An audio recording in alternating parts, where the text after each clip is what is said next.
Hi friends, ನಮಸ್ತೆ. ನಾನು Mallikarjun. Welcome to ಸ್ಪರ್ಧಾ ಕರ್ನಾಟಕ ಅಕಾಡೆಮಿ ಯೂಟ್ಯೂಬ್ ಚಾನಲ್. ಸ್ನೇಹಿತರೆ, ಈ ಗ್ರೂಪ್ ಬಿ ಪರೀಕ್ಷೆ 19/1/2025 ಭಾನುವಾರ ಗ್ರೂಪ್ ಬಿ ಎಕ್ಸಾಮ್ ಆಯಿತು. ಈ ಪರೀಕ್ಷೆಯಲ್ಲಿ ಟೋಟಲಿ 17 ಕ್ವಶನ್ಸ್ ಈ ಮೆಂಟಲ್ ಎಬಿಲಿಟಿಗೆ ರಿಲೇಟೆಡ್ ಆಗಿರೋ ಪ್ರಶ್ನೆಗಳು, ಮ್ಯಾಕ್ಸಿಮಮ್ ಪ್ರಶ್ನೆಗಳನ್ನು ಕೇಳಲಾಗಿತ್ತು. ಯಾವ ಥರ ಪ್ರಶ್ನೆಗಳನ್ನು ಕೇಳಿದರೆ ಅವನು ಯಾವ ರೀತಿ ಆನ್ಸರ್ ಮಾಡ್ಬೋದು, ಅವುಗಳ ಕೀ ಆನ್ಸರ್ ಏನು ಅಂತ ಸೊ ಈ ಒಂದು ವಿಡಿಯೋದಲ್ಲಿ ನಿಮಗೆ ಹೇಳ್ಕೊಡ್ತೀನಿ. ಅದಕ್ಕಿಂತ ಬಿಫೋರ್ ಆಗಿ ಸ್ಪರ್ಧಾ ಕರ್ನಾಟಕ ಅಕಾಡೆಮಿ ಯೂಟ್ಯೂಬ್ ಚಾನಲ್ಗೆ ನೀವು ಸಬ್ಸ್ಕ್ರೈಬ್ ಆಗಿಲ್ಲ ಅಂದರೆ ಕೂಡಲೇ ಸಬ್ಸ್ಕ್ರೈಬ್ ಮಾಡಿ ಪಕ್ಕದಲ್ಲಿ ಬರೋ ಬೆಲ್ ಐಕನ್ ಪ್ರೆಸ್ ಮಾಡಿ ನೋಟಿಫೈ ಆಗಿರಿ ಅಂತ ಹೇಳ್ತಾ, ಮೊದಲನೇ ಪ್ರಶ್ನೆ ಯಾವ ರೀತಿ ಇದೆ ಅಂತ ನೋಡೋಕ್ಕಿಂತ ಮುಂಚೆ ಸ್ಪರ್ಧಾ ಕರ್ನಾಟಕ ಅಕಾಡೆಮಿ ಆನ್ಲೈನ್ ಪ್ಲಾಟ್ಫಾರ್ಮಲ್ಲಿ ಗೂಗಲ್ ಪ್ಲೇಸ್ಟೋರಲ್ಲಿ ಹೋಗಿ ನೀವು ಸ್ಪರ್ಧಾ ಕರ್ನಾಟಕ ಅಕಾಡೆಮಿ ಆ್ಯಪನ್ನು ಡೌನ್ಲೋಡ್ ಮಾಡ್ಕೊಂಡ್ರೆ ಈ ಲ್ಯಾಂಡ್ ಸರ್ವೇರು, ಬೀಡ್ ಫಾರೆಸ್ಟ್ರಿ ಎಕ್ಸಾಮ್ ಸಂಬಂಧಪಟ್ಟಂಥ complete online specialised course available ಇದೆ. ಹೆಚ್ಚಿನ ಮಾಹಿತಿ ಬೇಕಂದರೆ ಇಲ್ಲಿ ಕಾಣಿಸ್ತಕ್ಕಂಥ ಮೊಬೈಲ್ ನಂಬರ್ಗೆ ಕರೆ ಮಾಡಿ ಹೆಚ್ಚಿನ ಮಾಹಿತಿಯನ್ನು ಪಡಿತಾ ಬನ್ನಿ. ಮೊದಲನೇ ಪ್ರಶ್ನೆ ಯಾವ ರೀತಿ ಇದೆ ಅಂತ ನೋಡ್ತಾ ಬರೋಣ. The value of a share rises by 10% on each day for 2 consecutive days and falls by 10% on each day for next 2 consecutive days. What is the percentage profit or loss of the share value by the end of 4 days ಅಂತಿದೆ. ನೋಡ್ರಿ, ಒಂದು ಷೇರಿನ ಮೌಲ್ಯ ಕಂಟಿನ್ಯೂಸ್ಗೆ 2 ಡೇಸಲ್ಲಿ 10% ಹೆಚ್ಚಾಗಿದೆ ಅಂತ ಕೊಟ್ಟಿದ್ದಾನೆ. Next 2 ಡೇಸಲ್ಲಿ ಸತತ ಪ್ರತಿದಿನ 10% ಆ ಷೇರಿನ ಮೌಲ್ಯ ಕುಸಿಯುತ್ತೆ ಅಂತ ಕೊಟ್ಟಿದ್ದಾನೆ. ಸ್ಟಾರ್ಟಿಂಗ್ 2 ಡೇಸು ಪ್ರತಿದಿನ 10% ರಂತೆ ಷೇರಿನ ಮೌಲ್ಯ ಹೆಚ್ಚಾಗಿದೆ. ನೆಕ್ಸ್ಟ್ 2 ಡೇಸಲ್ಲಿ ಷೇರಿನ ಮೌಲ್ಯ ಸತತವಾಗಿ ಕುಸಿತ ಕಂಡಿದೆ. 4 ದಿನಗಳ ಅಂತ್ಯದ ವೇಳೆಗೆ ಷೇರಿನ ಮೌಲ್ಯದ ಲಾಭ ಅಥವಾ ನಷ್ಟ ಎಷ್ಟು ಪರ್ಸೆಂಟ್ ಆಗುತ್ತೆ, 4 ಡೇಸ್ ಆದಮೇಲೆ ಅಟ್ ದ ಎಂಡ್ ಆಫ್ 4 ಡೇಸಲ್ಲಿ ಆ ಷೇರಿನ ಮೌಲ್ಯ ಎಷ್ಟು ಪರ್ಸೆಂಟ್ ಲಾಭ ಆಗಿರುತ್ತೆ ಅಥವಾ ನಷ್ಟ ಆದರೆ ಎಷ್ಟು ಪರ್ಸೆಂಟ್ ಲಾಸ್ ಆಗಿರುತ್ತೆ ಅಂತ ಕ್ಯಾಲ್ಕುಲೇಟ್ ಮಾಡ್ಕೋಬೇಕು. ಸೊ ಇದನ್ನು ಒಂದು ಸಿಂಗಲ್ ಲೈನಲ್ಲಿ ನಿಮಗೆ ಸಾಲ್ವ್ ಮಾಡೋದಾದ್ರೆ ನೋಡ್ರಿ, ಒಂದು ಷೇರಿನ ಮೌಲ್ಯ 100 ರೂಪಾಯಿ ಇದೆ ಅನ್ಕೊಳ್ಳೋಣ. ಒಂದು ಷೇರಿನ ಮೌಲ್ಯ ಎಷ್ಟು? 100 ರೂಪೀಸ್ ಇದೆ ಒಂದು ಷೇರಿನ ಮೌಲ್ಯ. ಅಂದರೆ ಕಂಟಿನ್ಯೂಸ್ಗೆ 2 ಡೇಸಲ್ಲಿ 10% ಇನ್ಕ್ರೀಸ್ ಆಗಿದೆ ಅಂದರೆ 110/100 ಅಂತ ಬರಿಬೇಕು. ನೆಕ್ಸ್ಟ್ ಇಂಟು 110/100 ಬರಿಬೇಕು. ಯಾಕಂದರೆ 10% ಇನ್ಕ್ರೀಸ್ ಆಗಿದೆ ಅಂದರೆ 100 ರೂಪಾಯಿ ಷೇರಿನ ಮೌಲ್ಯ 110 ರೂಪಾಯಿ ಆಗಿರುತ್ತೆ ಅಂತ 110/100 ಬರಿಬೇಕು. ನೆಕ್ಸ್ಟ್ 2 ಡೇಸಲ್ಲಿ ಷೇರಿನ ಮೌಲ್ಯ ಕಂಟಿನ್ಯೂಸ್ಗೆ 10% 2 ಡೇಸಲ್ಲಿ ಡಿಕ್ರೀಸ್ ಆಗಿದೆ, ಕಡಿಮೆ ಆಗಿದೆ ಅಂದರೆ 100 ರೂಪಾಯಿ ಇರೋ ಷೇರಿನ ಮೌಲ್ಯ 90 ರೂಪೀಸ್ ಆಗಿರುತ್ತೆ. ಇದು 2 ಡೇಸಲ್ಲ ಅಗೇನ್ 100 ರೂಪಾಯಿ ಇರೋ ಷೇರಿನ ಮೌಲ್ಯ 90 ರೂಪೀಸ್ ಆಗಿರುತ್ತೆ. ಹಾಗಾದರೆ ಇಲ್ಲಿ ಕೇಳಿರೋದು 4 ಡೇಸ್ ಆದಮೇಲೆ ಆ ಷೇರಿನ ಮೌಲ್ಯ ಲಾಭ ಆಗಿದೆಯೋ ನಷ್ಟ ಆಗಿದೆಯೋ, ಲಾಭ ಆದರೆ ಎಷ್ಟು ಪರ್ಸೆಂಟ್ ಲಾಭ, ನಷ್ಟ ಆಗಿದ್ರೆ ಎಷ್ಟು ಪರ್ಸೆಂಟ್ ನಷ್ಟ ಅಂತ ಕಂಡುಹಿಡಿಬೇಕು. ಸಿಂಪಲ್ಲಾಗಿ ಕ್ಯಾಲ್ಕುಲೇಟ್ ಮಾಡೋದಾದ್ರೆ ಈ 100 ಇಲ್ಲಿರೋ 100 ಕ್ಯಾನ್ಸಲ್ ಆಗುತ್ತೆ. ಇಲ್ಲಿ 2 0 ಇದೊಂದು 0 ಇದೊಂದು 0 ಸೇರಿ 2 0 ಕ್ಯಾನ್ಸಲ್ ಆಗುತ್ತೆ. ಸೊ ಈ 2 0 ಇದು ಸೇರಿ 2 0 ಕ್ಯಾನ್ಸಲ್ ಆಗುತ್ತೆ. ಇನ್ನು ಉಳಿದಿದ್ದಲ್ಲಿ 11 × 11 121 ಆಗುತ್ತೆ. 121 × 9 × 9 ಬರ್ಕೊಂಡು ಕೆಳಗಡೆ 100 ಇದೆ. 121 × 9ನ ಗುಣಾಕಾರ ಮಾಡಿರಿ. 9 9 2 18 ಕ್ಯಾರಿ 1 9 9 ಪ್ಲಸ್ 1 10 1089 ಆಗುತ್ತೆ. ಇಂಟು 9ರಿಂದ ಗುಣಿಸಿ 100ರಿಂದ ಡಿವೈಡ್ ಮಾಡ್ಕೋಬೇಕು. 9 × 9 81 ಕ್ಯಾರಿ 8 9 8 72 ಪ್ಲಸ್ 8 ಅಂದರೆ 72 ಪ್ಲಸ್ 8 80. ಇಲ್ಲಿ 0 ಇರೋದ್ರಿಂದ ಡೈರೆಕ್ಟ್ 80 ಬರೀತೀನಿ. 9 9 ಡಿವೈಡ್ ಬೈ 100. ಇಲ್ಲಿ 100 ಅಂದರೆ 2 0 ಇದೆವಲ್ಲ, ಬಲಗಡೆಯಿಂದ 2 ಅಂಕೆ ಮೇಲೆ ಪಾಯಿಂಟ್ ಮಾಡಿರಿ. ಸೊ 98.01%, 98.01 ರೂಪೀಸ್ ಇದೆ. ಸ್ಟಾರ್ಟಿಂಗ್ ಆ ಷೇರಿನ ಮೌಲ್ಯ 100 ರೂಪಾಯಿ ಇತ್ತು, ಇವಾಗ ಅದು 98 ರೂಪಾಯಿ 98.01 ರೂಪಾಯಿ ಆಗಿದೆ. ಅಂದರೆ ಇಲ್ಲಿಂದ ಇಲ್ಲಿಗೆ ಷೇರಿನ ಮೌಲ್ಯ ಕಡಿಮೆ ಆಗಿದೆ. ಎಷ್ಟು ಕಡಿಮೆ ಆಗಿದೆ ಅಂದರೆ ಡಿಫ್ರೆನ್ಸ್ ಮಾಡಿರಿ, 1.99 ಕಡಿಮೆ ಆಗಿರುತ್ತೆ. ಸೊ ಟೋಟಲಿ ಆ ಷೇರಿನ ಮೌಲ್ಯ 1.99% ನಷ್ಟ, ಲಾಸ್ ಆಗಿರುತ್ತೆ. 1.99% ಲಾಸ್ ಅಂತ ಆಪ್ಷನ್ ಬಿ ನಲ್ಲಿದೆ ನೋಡ್ರಿ. This is the right answer ಆಗುತ್ತೆ. ಓಕೆನಾ, ಅರ್ಥ ಆಯ್ತಾ ಈ ಕ್ವಶನ್ಗೆ? ನೆಕ್ಸ್ಟ್ ಕ್ವಶನ್ ಟ್ರೈ ಮಾಡ್ತಾ ಬರೋಣ. ಮುಂದಿನ ಪ್ರಶ್ನೆ ಏನಿದೆ ಅಂತ. 6 persons are playing a card game. Sujan is facing Raghav, who is to the left of Ajay and to the right of Praveen. Ajay is to the left of Dhanush. Yogesh is to the left of Praveen. If Dhanush exchange his seat with Yogesh and Praveen, exchange with Raghav, who is sitting to the left of Dhanush. ಇದೊಂದು sitting arrangement ನೋಡ್ರಿ. 6 ಮಂದಿ ಒಂದು card game ಆಡೋಕ್ಕೆ ಕೂತಿದ್ದಾರೆ. So ಯಾರ್ಯಾರು ಯಾವ ಕಡೆ ಕೂತಿದ್ದಾರೆ ಅಂತ ನೋಡ್ಕೊಳ್ಳೋದಾದ್ರೆ 6 ಜನ ಒಂದು ಕಾರ್ಡ್ ಗೇಮ್ ಮಾಡ್ತಾ ಇದಾರೆ ಅಂದರೆ ಒಂದು ಸರ್ಕಲ್ ಶೇಪಲ್ಲಿ 6 ಮಂದಿ ಬರಿತೀನಿ. 1 2 3 ಇವನು ಅಪೋಸಿಟ್ ಒಬ್ಬ 4 ಇಲ್ಲೊಬ್ಬ 5 ಇವನು ಅಪೋಸಿಟ್ ಒಬ್ಬ 6 ಹಿಂಗೆ 6 ಜನ ಒಂದು ಕಾರ್ಡ್ ಗೇಮ್ ಆಡಲಿಕ್ಕೆ ಕೂತಿದ್ದಾರೆ ಅಂತ ಇದೆ. ಅಂದರೆ ಇವರೆಲ್ಲ ಕೇಂದ್ರಕ್ಕೆ ಮುಖ ಮಾಡಿರ್ತಾರಲ್ಲ, ಲೆಫ್ಟ್ ಟು ರೈಟ್ ಕಾಂಬಿನೇಷನ್, ಎಡ ಬಲ ಲೆಫ್ಟ್ ರೈಟ್ ಕಾಂಬಿನೇಷನ್ನ ಪ್ರತಿ ಪ್ಲೇಸ್ ಹತ್ರ ಹಿಂಗೆ ಆಂಟಿ ಕ್ಲಾಕ್ ವೈಸ್ ಡೈರೆಕ್ಷನಲ್ಲಿ ಬರ್ಕೊಂಬಿಟ್ರೆ ನಮಗೆ ಕನ್ಫ್ಯೂಷನ್ಸ್ ಆಗಲ್ಲ. ಇವಾಗ ನೋಡ್ರಿ, ಸುಜನ್ ಈಸ್ ಫೇಸಿಂಗ್ ರಾಘವ್ ಅಂತ ಇದೆ. ಸುಜನ್ನ ಎದುರುಗಡೆ ರಾಘವ್ ಇರ್ತಾನೆ ಅಂತ ಹೇಳಿದರೆ ಸುಜನ್ ಇಲ್ಲಿ ಬರ್ಕಂಡೆ ಅಂದರೆ ಅವ್ನು ಎದುರುಗಡೆ ಇಲ್ಲಿ ನಾನು ರಾಘವ್ ಬರಿತಾ ಇದೀನಿ. ಸುಜನ್ನ ಎದುರುಗಡೆ ರಾಘವ್ ಬರ್ಕಂತ ಇದೀನಿ. ಸೊ ಆಯ್ತಾ first sentence. Next who is to the left of Ajay ಅಂತ ಇದೆ. ಹೂ ಈಸ್ ಟು ದ ಅಂದರೆ Raghav is to the left of Ajay. ಈ ರಾಘವನನ್ನು ಅಜಯ್ನ ಲೆಫ್ಟ್ ಸೈಡಲ್ಲಿ ಇರಬೇಕು ಅಂತ ಹೇಳಿದರೆ ಹಾಗಾಗಿ ನಾನು ಇಲ್ಲಿ ಅಜಯ್ ಬರಿತಾ ಇದೀನಿ. Raghav is to the left of Ajay, ಅಜಯ್ನ ಲೆಫ್ಟ್ ಸೈಡಿಗೆ ರಾಘವ್ ಇರಬೇಕು. And to the right of Praveen ಅಂತ ಇದೆ. ಸೊ ಈ ರಾಘವನು ಅಜಯ್ನ ಲೆಫ್ಟ್ ಸೈಡ್ಗೆ ಪ್ರವೀಣ್ನ ರೈಟ್ ಸೈಡ್ಗೆ ಇರಬೇಕು ಅಂದರೆ ಈ ಪ್ಲೇಸಲ್ಲಿ ಪ್ರವೀಣ್ನ ಬರಿತಾ ಇದೀನಿ. ಆಮೇಲೆ Ajay is to the left of Dhanush ಅಂತ ಇದೆ. ಅಜಯ್ನನು ಧನುಷ್ನ ಲೆಫ್ಟ್ ಸೈಡಲ್ಲಿ ಇರ್ಬೇಕಂದ್ರೆ ಇಲ್ಲಿ ಧನುಷ್ನ ಬರ್ಕಂಡ್ರಿ ಅಂದರೆ ನೀವು ಧನುಷ್ನ ಎಡಭಾಗಕ್ಕೆ ಅಜಯ್ ಇದ್ದಾನೆ ಅಂತ ಆಯಿತು. ಸೊ ಆಮೇಲೆ ನೆಕ್ಸ್ಟ್ ನೋಡ್ರಿ, Yogesh is to the left of Praveen. So ಪ್ರವೀಣ್ನ ಲೆಫ್ಟ್ ಸೈಡಲ್ಲಿ ಯೋಗೇಶ್ ಇರ್ಬೇಕು. ಇಲ್ಲಿ ಪ್ರವೀಣ್ ಇದ್ದಾನೆ ಅಂದರೆ ಪ್ರವೀಣ್ನ ಲೆಫ್ಟ್ ಸೈಡ್ ಎಲ್ ಕಡೆ ಇಲ್ಲಿ ಯೋಗೇಶ್ ಬರಿತಾ ಇದೀನಿ. ಸೊ 6 ಜನ ಒಂದು ಕಾರ್ಡ್ ಗೇಮ್ ಮಾಡಲಿಕ್ಕೆ ಈ ರೀತಿ ಕುತ್ಕೊಂಡಿರ್ತಾರೆ. 6 ಜನರ ಪ್ಲೇಸಸ್ ಇಲ್ಲಿ ಬರ್ಕೊಂಡಿದ್ದಾಯಿತು. ಸೊ ಇವಾಗ if Dhanush exchange is seat with Yogesh, ಈ ಯೋಗೇಶು ಮತ್ತು ಧನುಷ್ ಅವ್ರ ಸೀಟನ್ನು ಎಕ್ಸ್ಚೇಂಜ್ ಮಾಡ್ಕೊಳ್ತಾರೆ. ಇಲ್ಲಿ ಯೋಗೇಶ್ ಬರ್ತಾ ಇದ್ದಾನೆ, ಇಲ್ಲಿ ಧನುಷ್ ಬರ್ತಾ ಇದ್ದಾನೆ. ಧನುಷ್ ಮತ್ತು ಯೋಗೇಶ್ ಅವರಿಬ್ಬರು ಸೀಟನ್ನು ಎಕ್ಸ್ಚೇಂಜ್ ಮಾಡ್ಕೊತಾ ಇದ್ದಾರೆ. And Praveen exchange with Raghav ಅಂತಿದೆ.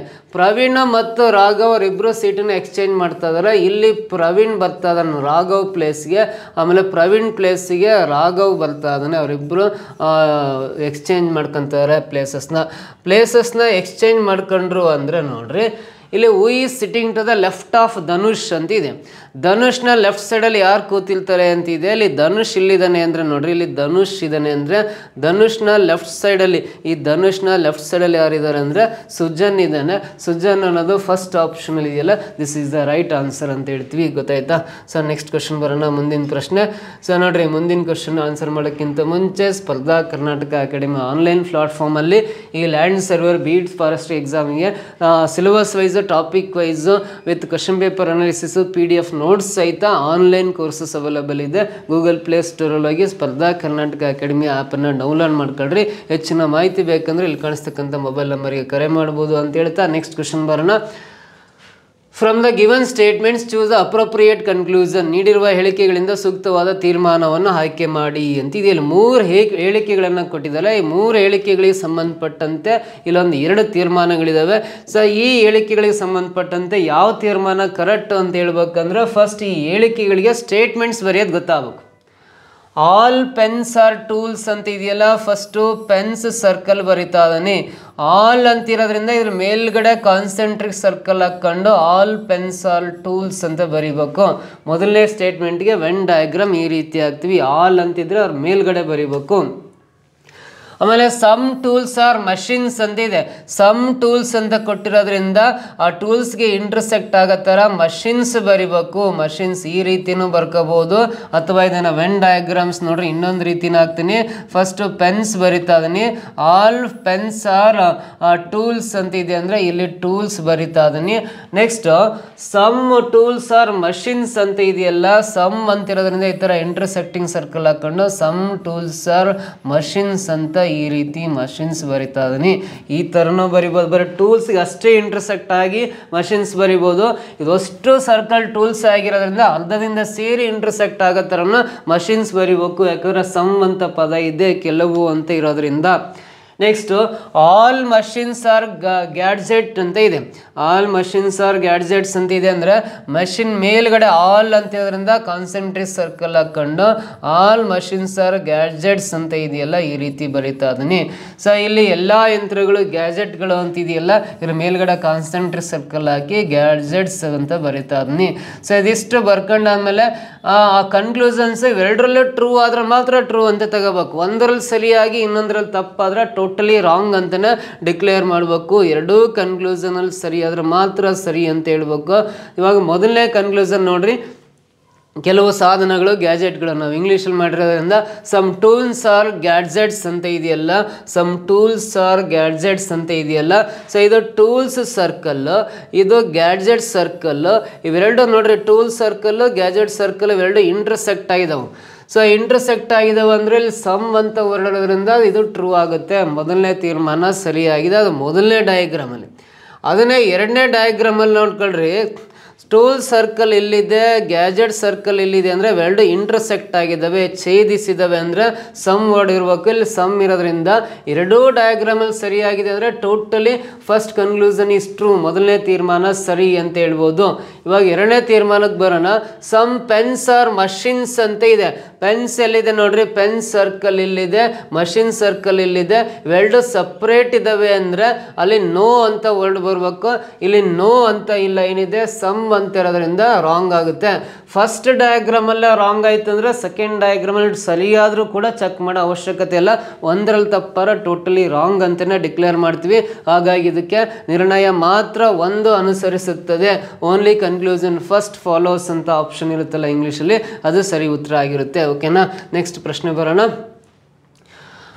Harun starts from his office and walks 3 km towards north. Then he turns to right and walks 2 km. Then again turns to right and walks 2 km.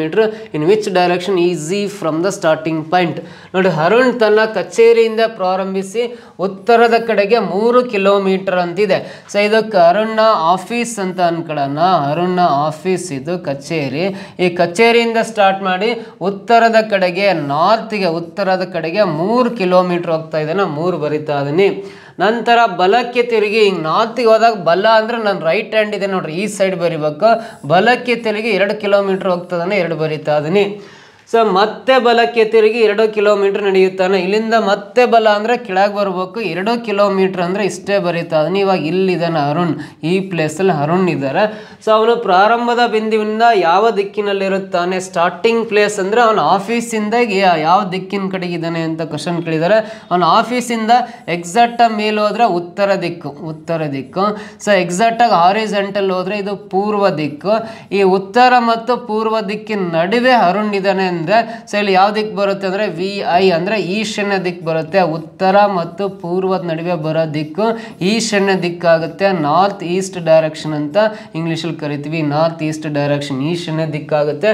ಈಶಾನ್ಯ ಅಂತ ಮೊದಲನೇ ಆಪ್ಷನ್ ಅಲ್ಲಿ ಇದೆ ನೋಡ್ರಿ, ಅದು ರೈಟ್ ಆನ್ಸರ್ ಆಗುತ್ತೆ ಈ ಪ್ರಶ್ನೆಗೆ. ಓಕೆನಾ, ನೆಕ್ಸ್ಟ್ ಕ್ವಶನ್ ಬರೋಣ.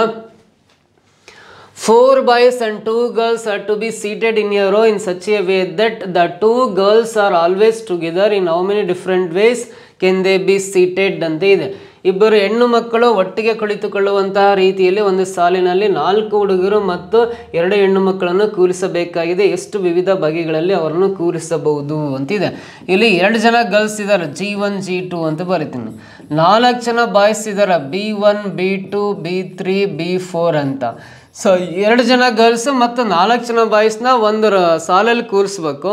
ನಾವು ಎಷ್ಟೇ ರೀತಿಯಾಗಿ ಕೂರಿಸಿದ್ರು ಕೂಡ ಇವೆರಡು ಜನ ಹೆಣ್ಮಕ್ಳು ಒಂದೇ ಪ್ಲೇಸಲ್ಲೇ ಕೂತಿರ್ಬೇಕಾದ್ರೆ ಅಕ್ಕಪಕ್ಕನೇ ಇರಬೇಕು ಅಂತ ಇದನ್ನೇ. ಸೊ ಇಲ್ಲಿ ನೋಡ್ರಿ, 4 boys and 2 girls are seated in a row such a way that the 2 girls are always together. ನಾವು ಯಾವ ರೀತಿ ಕೂರಿಸಿದ್ರು ಕೂಡ 2 ಜನ ಗರ್ಲ್ಸ್ ಒಂದೇ ಕಡೆ ಇರೋ ಥರ ಎಷ್ಟು ವಿಧಗಳಾಗಿ ಕೂರಿಸ್ಬೋದು ಅಂತ ಕೇಳಿದಾನೆ.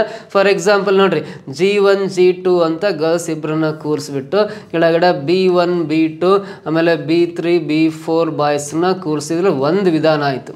ಅದೇ ನಾನು G2 ಗರ್ಲ್ ಮೇಲೆ ಬರೆದು G1 ಗರ್ಲ್ ಕೆಳಗೆ ಬರ್ಕೊಂಡು ಇಲ್ಲಿ ಕೆಳಗಡೆ B1 B3 ಬರ್ಕೊಂಡು B4 ಬರ್ಕೊಂಡು B2 ಲಾಸ್ಟಿಗೆ ಕೂರಿಸಿದ್ರೆ ಮತ್ತೊಂದು ವಿಧ.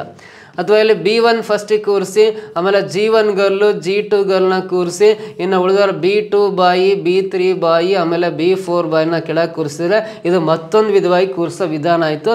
ಇಲ್ಲೂ ಕೂಡ 2 ಗರ್ಲ್ಸು ಒಂದೇ ಕಡೆ ಇರಬೇಕು. ನಾವು ಯಾವ ರೀತಿಯಾಗಿ ಹಿಂಗೆ ಕೂರಿಸ್ಕೊಂತ ಹೋದ್ರೂ ಡಿಫ್ರೆಂಟ್ ವೇನಲ್ಲಿ ಕೂರಿಸಿರೋ ಇವೆರಡೂ ಗರ್ಲ್ಸು ಒಂದು ಕಡೆ ಇರೋ ಥರ ಎಷ್ಟು ವಿಧಗಳಾಗಿ ಕೂರಿಸ್ಬೋದು ಅಂತ ಪ್ರಶ್ನೆ ಕೇಳಿದ್ದಾನೆ. ಬಟ್ ಹಿಂಗೆಲ್ಲ ನಾವು ಪ್ರಾಕ್ಟಿಕಲ್ ಮೆಥಡಲ್ಲಿ ಬರ್ಕಂತ ಕೂತು ಆನ್ಸರ್ ಮಾಡ್ಲಿಕ್ಕೆ ಕಷ್ಟ ಸಾಧ್ಯ. ಸಿಂಪಲ್ ಪ್ರೊಸೀಜರ್ ಹೆಂಗೆ ಅಂದರೆ, ಆ ಎರಡೂ ಜನ ಗರ್ಲ್ಸು ಒಂದೇ ಕಡೆ ಇರೋ ಥರ ಕೂರಿಸ್ಬೇಕಂದ್ರೆ ಇಬ್ಬರು ಗರ್ಲ್ಸ್ ಸೇರಿ ಒಬ್ಬರೇ ಅಂತ ಕೌಂಟ್ ಮಾಡ್ಕೋಬೇಕು. ಎಷ್ಟು ವಿಧವಾಗಿ ಕೂರಿಸಿರೋ ಅವೆರಡೂ ಗರ್ಲ್ಸ್ ಒಂದು ಕಡೆನೇ ಕೂತಿರ್ಬೇಕಂದ್ರೆ ಅವರಿಬ್ಬರು ಗರ್ಲ್ಸ್ ಸೇರಿ ಒಬ್ಬರೇ ಅಂತ ಕೌಂಟ್ ಮಾಡ್ಕೊಂಡು 1 ಇದು 2 ಇದು 3 ಇದು 4 ಇಲ್ಲ 5 ಜನ ಆಗ್ತಾರೆ. ಹಾಗಾಗಿ 5 ಫ್ಯಾಕ್ಟೋರಿಯಲ್ ಅಂತ ಬರಿಬೇಕು. ಇಲ್ಲಿ 2 ಗರ್ಲ್ಸ್ ಇದಾರಲ್ಲ, ಇಂಟು ಮತ್ತೆ 2 ಗರ್ಲ್ಸ್ನ ಪ್ಲೇಸಸ್ಸು ಕೂಡ ಅವ್ರದ್ದು ಚೇಂಜ್ ಮಾಡ್ಬೋದಲ್ಲ. 2 ಗರ್ಲ್ಸ್ನ ಪ್ಲೇಸಸ್ ಮೇಲೊಬ್ಬರು ಕೆಳಗೊಬ್ಬರು ಈ ಥರ ಮತ್ತೆ ಚೇಂಜ್ ಮಾಡಿ ಕೂರಿಸ್ಬೋದಲ್ಲ. ಹಾಗಾಗಿ ಇಂಟು 2 ಫ್ಯಾಕ್ಟೋರಿಯಲ್ ಬರ್ಕೊಂಡ್ರೆ 5 ಫ್ಯಾಕ್ಟೋರಿಯಲ್ನ ಬೆಲೆ 120 ಆಗುತ್ತೆ. 2 ಫ್ಯಾಕ್ಟೋರಿಯಲ್ನ ಬೆಲೆ 2 ಆಗುತ್ತೆ. 2 ಗುಣಾಕಾರ ಮಾಡಿದ್ರೆ 240 ಬರುತ್ತೆ. ಸೊ 5 ಫ್ಯಾಕ್ಟೋರಿಯಲ್ ಅಂದರೆ 5ಇಂದ ಸ್ಟಾರ್ಟ್ ಮಾಡಿ ಇಳಿಕೆ ಕ್ರಮದಲ್ಲಿ ಅಪ್ ಟು 1ರವರೆಗೂ ಬರಿಬೇಕು. ಸೊ ನಿಮಗೆ ಗೊತ್ತಿಲ್ಲ 120 ಡೈರೆಕ್ಟಾಗಿ ಗೊತ್ತಿಲ್ಲ ಅಂದರೆ 5 ಫ್ಯಾಕ್ಟೋರಿಯಲ್ ಅಂದರೆ 5ಇಂದ ಸ್ಟಾರ್ಟ್ ಮಾಡಿ ಇಳಿಕೆ ಕ್ರಮದಲ್ಲಿ 1ರವರೆಗೂ ಬರ್ಕೊಂಡು ಇವೆಲ್ಲ ಸಂಖ್ಯೆ ಗುಣಿಸ್ರಿ 120 ಬರುತ್ತೆ. 2 ಫ್ಯಾಕ್ಟೋರಿಯಲ್ ಅಂದರೆ 2ರಿಂದ ಸ್ಟಾರ್ಟ್ ಮಾಡಿ 1ರವರೆಗೂ ಬರ್ಕೊಳ್ರಿ. 2 1 2 ಆಗುತ್ತೆ. ಗುಣಾಕಾರ ಮಾಡಿದ್ರೆ 240 ಬರುತ್ತೆ. 240 ಅನ್ನೋದು ಆಪ್ಷನ್ 4th ಒನ್ನಲ್ಲಿದೆ. This is the right answer. ಓಕೆನಾ? ನೆಕ್ಸ್ಟ್ ಕ್ವಶನ್ ಬರೋಣ. ಮುಂದಿನ ಪ್ರಶ್ನೆ ಏನಿದೆ ನೋಡ್ತಾ ಬನ್ನಿ. A complete cycle of traffic lights takes 60 seconds. During each cycle, the light is green for 25 seconds, yellow for 5 seconds, and red for 30 seconds. At a randomly chosen time, the probability that light will not be green is. ಒಂದು traffic light ಒಂದು ಚಕ್ರವನ್ನು ಪೂರ್ಣಗೊಳಿಸಲು 60 ಸೆಕೆಂಡ್ಗಳನ್ನು ತೆಗೆದುಕೊಳ್ಳುತ್ತದೆ. ನೋಡ್ರಿ, ಪ್ರತಿಯೊಂದು ಚಕ್ರದಲ್ಲಿ ಹಸಿರು ಬೆಳಕು 25 ಸೆಕೆಂಡ್ಗಳ ಕಾಲ, 5 ಸೆಕೆಂಡ್ಗಳ ಕಾಲ ಹಳದಿ ಮತ್ತು 35 ಸೆಕೆಂಡ್ಗಳ ಕಾಲ ಕೆಂಪು ಬೆಳಕಿರುತ್ತದೆ. ಯಾದೃಚ್ಛಿಕವಾಗಿ ತೆಗೆದುಕೊಂಡ ಸಮಯದಲ್ಲಿ ಬೆಳಕು ಹಸಿರು ಬಣ್ಣ ಆಗದಿರುವಿಕೆಯ ಸಂಭವನೀಯತೆ ಎಷ್ಟು? ಆಗದಿರುವಿಕೆಯ ಸಂಭವನೀಯತೆ ಎಷ್ಟು? Will not be a green ಅಂತ ಕೊಟ್ಟಿದ್ದಾರೆ. ಫಾರ್ ಎಕ್ಸಾಂಪಲ್ ನೋಡ್ರಿ, ನಮಗೆ ರೆಡ್ ಲೈಟ್ ಇರುತ್ತೆ. ರೆಡ್ ಲೈಟ್ ನೋಡಿರಲ್ಲ, ರೆಡ್ ಲೈಟು. ಸೊ ರೆಡ್ ಆದ ತಕ್ಷಣ ನೆಕ್ಸ್ಟ್ ಯಾವ್ದಿರುತ್ತೆ ಅಂದರೆ ಯೆಲ್ಲೋ ಲೈಟ್ ಇರುತ್ತೆ. ರೆಡ್ ಆದ ತಕ್ಷಣ ನಮಗೆ ಟ್ರಾಫಿಕಲ್ಲಿ ಯೆಲ್ಲೋ ಲೈಟ್ ಇರುತ್ತೆ. ಸೊ ಯೆಲ್ಲೋ ಆದಮೇಲೆ ನೆಕ್ಸ್ಟ್ ಯಾವ ಲೈಟ್ ಇರುತ್ತೆ ಅಂದರೆ ಗ್ರೀನ್ ಲೈಟ್ ಇರುತ್ತೆ. ಈ ಥರ 3 ಲೈಟಿಂಗ್ಸ್ ಇರ್ತವೆ. ಇಲ್ಲಿ ಟೋಟಲಿ 60 ಮಿನಿಟ್ಸ್ ಡ್ಯೂರೇಷನಲ್ಲಿ 60 ನಿಮಿಷದ ಕಾಲಾವಕಾಶದಲ್ಲಿ ನೋಡ್ರಿ, ಈ ರೆಡ್ ಲೈಟು 30 ಸೆಕೆಂಡ್ಗಳ ಕಾಲ ಹಾನಿ ಇರುತ್ತೆ. ಯೆಲ್ಲೋ ಲೈಟು 5 ಸೆಕೆಂಡ್ಗಳ ಕಾಲ ಹಾನಿ ಇರುತ್ತೆ. ಈ ಗ್ರೀನ್ ಲೈಟು ಟೋಟಲಿ 25 ಸೆಕೆಂಡ್ಗಳ ಕಾಲ ಹಾನಿ ಇರುತ್ತೆ ಅಂತ ಕೊಟ್ಟಿದ್ದಾನೆ. ಸೊ ಅಲ್ಲಿ 25 + 5 30 + 30 ಅಂದರೆ 60 ಸೆಕೆಂಡ್. 60 ನಿಮಿಷ ಅಲ್ಲ, 60 ಸೆಕೆಂಡ್ಗಳ ಕಾಲ ಸಮಯಾವಕಾಶ. 60 ಸೆಕೆಂಡ್ ಅಂತ ಕೊಟ್ಟಿದ್ದಾನಲ್ಲ, ಈ 60 ಸೆಕೆಂಡ್ ಡ್ಯೂರೇಷನಲ್ಲಿ red light 30 second, yellow light 5 second, green light 25 ಸೆಕೆಂಡ್ಸ್ವರೆಗೂ ಹಾನಿ ಇರುತ್ತೆ ಅಂತ ಕೊಟ್ಟಿದ್ದಾನೆ. ಹಾಗಾದರೆ ನಾವು 60 ಸೆಕೆಂಡಲ್ಲಿರೋ ಟೈಮಲ್ಲಿ ಯಾವುದೋ ಒಂದು ಟೈಮ್ ಚೂಸ್ ಮಾಡ್ಕೊಂಡ್ವಿ ಅಂದರೆ ಆ ಟೈಮಲ್ಲಿ ಈ ಹಸಿರು ಬಣ್ಣ ಇಲ್ಲದೇ ಇರೋ ಸಂಭವನೀಯತೆ ಎಷ್ಟು ಅಂತ ಕೇಳಿದ್ದಾನೆ. 60 ಸೆಕೆಂಡ್ ಡ್ಯೂರೇಷನಲ್ಲಿ ಯಾವುದೋ ಒಂದು ಸೆಕೆಂಡಲ್ಲಿ ನಾವು ಅಲ್ಲಿ ನೋಡಿದ್ವಿ ಅಂದ ತಕ್ಷಣ ಅಲ್ಲಿ ಲೈಟ್ ಆನ್ ಆಗಿರೋ ಟೈಮು ಹಸಿರು ಬಣ್ಣದ ಅಲ್ಲದೇ ಇರೋ ಸಂಭವನೀಯತೆ ಎಷ್ಟು ಅಂತ ಕೇಳಿದ್ದಾರೆ. ಸಂಭವನೀಯತೆ ಪ್ರಾಬಬಿಲಿಟಿ ಕಂಡುಹಿಡಿಬೇಕಂದ್ರೆ ಟೋಟಲ್ ಡ್ಯೂರೇಷನ್ನು 60 ಸೆಕೆಂಡಲ್ಲಿರುತ್ತೆ. 60 ಸೆಕೆಂಡಲ್ಲಿ ಯಾವುದಾದ್ರು ಒಂದು ಸೆಕೆಂಡಲ್ಲಿ ನಾವು ಲೈಟ್ ನೋಡ್ತಾ ಇದ್ದಾವೆಲ್ಲ, ಹಾಗಾಗಿ 60C1 ಅಂತ ಬರೀತೀವಿ. ಟೋಟಲಿ ಒಂದು 60 ಸೆಕೆಂಡಲ್ಲಿ ಕಾಲಾವಕಾಶದಲ್ಲಿ ಯಾವುದೋ 1 ಸೆಕೆಂಡಲ್ಲಿ ನಾವು ಹಿಂಗೆ ಲೈಟನ್ನು ನೋಡ್ತಾ ಇದ್ದೀವಿ, ಆ ಕಡೆ ತಿರುಗಿ ನೋಡ್ತಾ ಇದ್ದೀವಿ ಅಂದರೆ 60ರಲ್ಲಿ ಯಾವುದಾದ್ರು 1 ಸೆಕೆಂಡ್ ಆಗಿರ್ಬೋದು. ಆ ಸೆಕೆಂಡಲ್ಲಿ ಹಸಿರು ಬಣ್ಣಲ್ಲಿ ಆನ್ ಆಗಿರಬಾರ್ದು. ಹಸಿರು ಬಣ್ಣ ಆನ್ ಆಗಿರಬಾರ್ದು ಅಂದರೆ ಯಾವುದಾದ್ರು ಆನ್ ಆಗಿರ್ಬೋ ಚಾನ್ಸಸ್ ಇರುತ್ತೆ. ರೆಡ್ ಆದರೂ ಆನ್ ಆಗಿರ್ಬೋದು ಅಥವಾ ಯೆಲ್ಲೋ ಆದರೂ ಆನ್ ಆಗಿರ್ಬೋದು. ರೆಡ್ ಯೆಲ್ಲೋ ಸೇರಿ ಟೋಟಲ್ 40 ಸೆಕೆಂಡ್ ಆನ್ ಇರ್ತಾವಲ್ಲ, ಆ 40 ಸೆಕೆಂಡಲ್ಲಿ ನಾವು ನೋಡಿರೋ ಸಮಯ ಯಾವುದಾದ್ರೂ ಒಂದು ಸಮಯ ಆಗಿರ್ಬೋದು. 40C1 ಅಂತ ಮೇಲ್ಗಡೆ ಬರೀಬೇಕು. 40C1 ಅಂದರೆ ಅದು 40ನೇ ಆಗಿರುತ್ತೆ. 60C1 ಅಂದರೆ 60ನೇ ಆಗಿರುತ್ತೆ. ಇಲ್ಲಿ ಯಾವಾದರೂ ಕ್ಯಾನ್ಸಲ್ ಆದರೆ ಕ್ಯಾನ್ಸಲ್ ಮಾಡ್ತಾ ಬರೋಣ. ಯಾವಾದರೂ ಕ್ಯಾನ್ಸಲ್ ಆಗ್ತಾವ? ಸರಿ, 40 ಅಲ್ಲ, 30 + 5 35 ಅಲ್ಲ, ಸಾರಿ 30 + 5 ಇಲ್ಲಿ 35 ಆಗುತ್ತೆ. 35 ಆಗುತ್ತೆ ಇಲ್ಲಿ 30 + 5 ಅಂದರೆ 35. ಸೊ ಯಾಕಂದರೆ 30 + 5 35 ಸೆಕೆಂಡಲ್ಲಿ ನಾವು ನೋಡೋ ಟೈಮು ಯಾವುದಾದ್ರು ಒಂದು ಟೈಮ್ ಆಗಿರುತ್ತೆ ಅಂದರೆ 35 C1 ಅಂದರೆ 35 ಬರುತ್ತೆ. ಇದು 5 ಒಳ್ಳೆ 35, 5 1 5, 1 ಉಳಿಯುತ್ತೆ, 5 2 10 ಕ್ಯಾನ್ಸಲ್ ಆಗಿ 7/12 ಆನ್ಸರ್ ಬರುತ್ತೆ. 7/12 ಅಂತ ಇಲ್ಲಿ ಆಪ್ಷನ್ 3rd ಒನ್ನಲ್ಲಿದೆ. ದಿಸ್ ಈಸ್ ದ ಆನ್ಸರ್ ಅಂತ ಹೇಳ್ತೀವಿ. ಕ್ಲಿಯರ್ ಅರ್ಥ ಆಯ್ತಾ? ಸೊ ಇಲ್ಲೇನು ಕಷ್ಟ ಅಲ್ಲ, ಸಿಂಪಲ್ ಆಗಿ ಈ ಕ್ವಶನ್ನ ಬಿಡಿಸ್ಬೋದು. ನೆಕ್ಸ್ಟ್ ಕ್ವಶನ್ ನೋಡ್ರಿ. From the given statements choose the appropriate conclusion ಅಂತಿದೆ. ನೀಡಿರುವ ಹೇಳಿಕೆಗಳಿಂದ ಸೂಕ್ತವಾದ ತೀರ್ಮಾನವನ್ನು ಆಯ್ಕೆ ಮಾಡಿ ಅಂತ. All cats, dogs and elephants are rats ಅಂತಿದೆ. ಎಲ್ಲ cats, dogs, elephants are rats ಅಂತಿದೆ. ಎಲ್ಲ ಬೆಕ್ಕುಗಳು, ನಾಯಿಗಳು ಮತ್ತು ಆನೆಗಳು ಇಲಿಗಳಾಗಿವೆ ಅಂತ. No elephant is a cat or a dog. ಯಾವುದೇ ಎಲಿಫೆಂಟು, ಯಾವುದೇ ಆನೆ ಬೆಕ್ಕು ಅಥವಾ ನಾಯಿ ಆಗಿಲ್ಲ ಅಂತೇಳಿದ್ದಾರೆ. ಸಮ್ ಕ್ಯಾಟ್ಸ್ ಆರ್ ಡಾಗ್ಸ್ ಅಂತೇಳಿದ್ದಾರೆ. ಸೊ ಇಲ್ಲಿ ಕೆಲವು ಬೆಕ್ಕುಗಳು, ನಾಯಿಗಳು ಅಂತಿದೆಯಲ್ಲ, ಸಮ್ ಕ್ಯಾಟ್ಸ್ ಆರ್ ಡಾಗ್ಸ್, ಇದಕ್ಕೆ ಸರ್ಕಲ್ ಬರೀತಾ ಇದೀನಿ. ಸೊ ಇದು cats circle. Some cats R dogs ಅಂತ ಇದೆಯಲ್ಲ, ಸಮ್ ಕ್ಯಾಟ್ಸ್ ಆರ್ ಡಾಗ್ಸ್ ಅಂತ ಬರೀತಾ ಇದೀನಿ. ಇದು ಕೊನೆ ಸ್ಟೇಟ್ಮೆಂಟ್ನ ಮೊದಲು ಬರ್ಕೊಂಡೆ. ಯಾವುದೇ ಆನೆ ಬೆಕ್ಕು ಅಥವಾ ನಾಯಿ ಆಗಿಲ್ಲ ಅಂದರೆ ಯಾವುದೇ ಆನೆ ಅಂದರೆ ಇಲ್ಲಿ ಬರೀತಾ ಇದೀನಿ ನೋಡ್ರಿ. ಯಾವುದೇ ಆನೆ ಬೆಕ್ಕು ಆಗಿಲ್ಲ, ನಾಯಿ ಆಗಿಲ್ಲ ಅಂದಮೇಲೆ ಇದನ್ನು ಸಪ್ರೇಟಾಗಿ ಬರೀತಾ ಇದ್ದೀನಿ ಆನೆನ. ಸೊ ಹಾಗಾದ್ರೆ ಈ ಸ್ಟೇಟ್ಮೆಂಟ್ ಎರಡನೇದಾಯಿತು. ಆಮೇಲೆ ಎಲ್ಲ ಬೆಕ್ಕುಗಳು, ಎಲ್ಲ ನಾಯಿಗಳು, ಎಲ್ಲ ಆನೆಗಳು ಇಲಿಗಳಾಗಿವೆ ಅಂದರೆ ಅವ್ರ ಮೇಲ್ಗಡೆ ಕಾನ್ಸಂಟ್ರಿಕ್ ಸರ್ಕಲ್ ಹಾಕಿ ಎಲ್ಲ ಬೆಕ್ಕುಗಳು, ಎಲ್ಲ ನಾಯಿಗಳು, ಎಲ್ಲ ಆನೆಗಳು ಇಲಿಗಳು ಅಂತೇಳಿದಾನೆ, ರ್ಯಾಟ್ಸ್ ಅಂತೇಳಿದಾನೆ. ಸೊ ಹಾಗಾಗಿ ಆ ರ್ಯಾಟ್ಸ್ನ ಮೇಲ್ಗಡೆ ಆ 3ಕ್ಕೂ ಕಾನ್ಸಂಟ್ರಿಕ್ ಸರ್ಕಲ್ ಆಗಿ ಬರ್ಕೊಂಡೆ. ಇಲ್ಲಿ ಕೊಟ್ಟಿರೋ ಸ್ಟೇಟ್ಮೆಂಟ್ಸ್ಗೆ ಇದು ವೆನ್ ಡಯಾಗ್ರಾಮ್ ಆಯಿತು. ಸೊ ಈ ಡಯಾಗ್ರಾಮ್ ಪ್ರಕಾರ ಕೊಟ್ಟಿರೋ ಕನ್ಕ್ಲೂಷನ್ಸ್ ಏನಿದೆ ನೋಡ್ರಿ. ಯಾವುದೇ ಇಲಿ, ಬೆಕ್ಕು, ನಾಯಿ ಹಾಗೆಯೇ ಆನೆ ಅಲ್ಲ. So no rat is cat, dog as well as elephant. ನೋಡ್ರಿ, ಯಾವುದೇ ಇಲ್ಲಿ ಬೆಕ್ಕು ಆಗಿಲ್ಲ, ನಾಯಿ ಆಗಿಲ್ಲ, ಆನೆ ಆಗಿಲ್ಲ ಅಂತೇಳಿದ್ದಾರೆ. ಬಟ್ ಇಲ್ಲಿ ಆಗಿದಾವೆ. ಸೊ ಯಾವುದೇ ಇಲ್ಲಿ ಬೆಕ್ಕೂ ಆಗಿಲ್ಲ, ನಾಯಿನೂ ಆಗಿಲ್ಲ. ಮತ್ತು ನೋಡ್ರಿ, ಯಾವುದೇ ಇಲಿಗಳು ಬೆಕ್ಕು ಆಗಿಲ್ಲ, ನಾಯಿ ಆಗಿಲ್ಲ, ಆನೆಗಳಾಗಿಲ್ಲ ಅಂತೇಳಿದಾನೆ. ಬಟ್ ಇಲ್ಲಿ ಒಳಗಡೆ ಇವೆಲ್ಲವೂ ಇರೋದ್ರಿಂದ ಕೆಲವು ಆಗಿದ್ದಾವೆ. ಅದಕ್ಕೋಸ್ಕರ ಮೊದಲನೇ ಕನ್ಕ್ಲೂಷನ್ ಏನಿದೆಯಲ್ಲ, ಇದು 100% ರಾಂಗ್ ಆಗುತ್ತೆ. ಸೆಕೆಂಡ್ ಒನ್ ಬರೋಣ. Some rats or cats as well as dogs.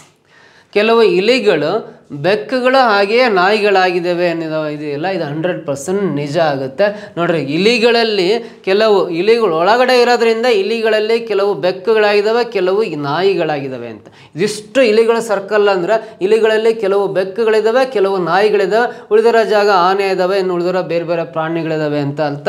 So ಹಾಗಾಗಿ ಸೆಕೆಂಡ್ ಕನ್ಕ್ಲೂಷನ್ ಇದೆಯಲ್ಲ, ಇದು 100% ಟ್ರೂ ಆಗುತ್ತೆ. ಸೊ ಇಲ್ಲಿ ನಿರ್ಣಯ ಮಾತ್ರ ಎರಡು ಅನುಸರಿಸುತ್ತದೆ ಅಂತ ಇದೆಯಲ್ಲ, ಸೆಕೆಂಡ್ ಆಪ್ಷನ್ ಇದು ಸರಿ ಉತ್ತರ ಬರೀಬೇಕು.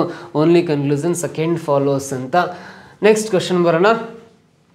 A, B, C, D and E are 5 students. C is taller than A but shorter than D. A is taller than B.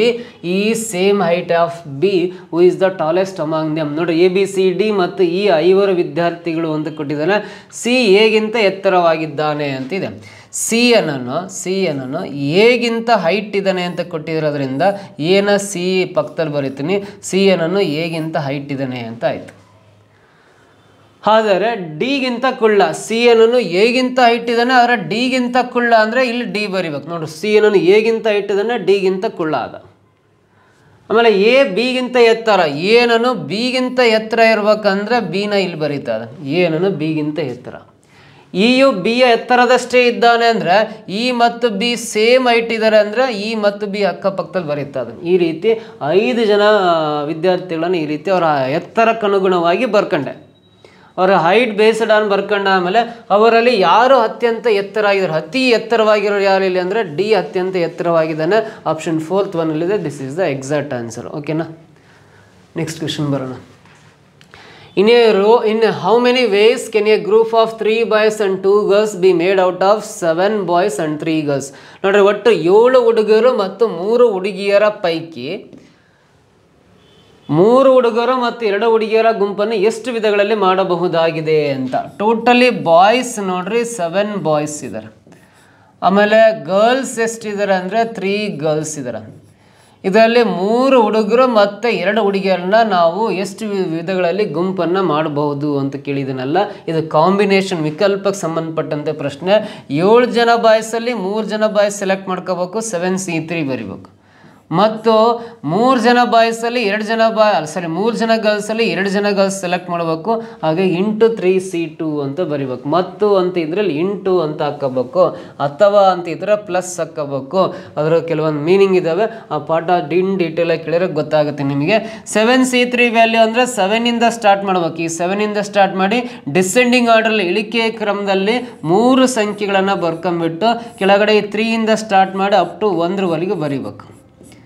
ಇಲ್ಲಿ 3 2 6, ಈ 6 ಕ್ಯಾನ್ಸಲ್ ಆಗಿ 7 ಇಲ್ಲೇ 35 ಬರುತ್ತೆ. 7C3 ವ್ಯಾಲ್ಯೂ ಇಂಟು 3C2 ಅಂದರೆ 3ನಿಂದ ಸ್ಟಾರ್ಟ್ ಮಾಡಿ ಡಿಸೆಂಡಿಂಗ್ ಆರ್ಡ್ರಲ್ಲಿ 2 ನಂಬರ್ಸ್ ಬರಿಬೇಕು. ಕೆಳಗಡೆ 2 ಇದೆ ಅಂದರೆ 2 ಇಂಟು 1 ಬರ್ಕೊಂಡ್ರೆ 2 ಕ್ಯಾನ್ಸಲ್ ಆಗಿ 1ರಿಂದ 3 ಡಿವೈಡ್ ಮಾಡಿದ್ರೆ 3 ಬರುತ್ತೆ.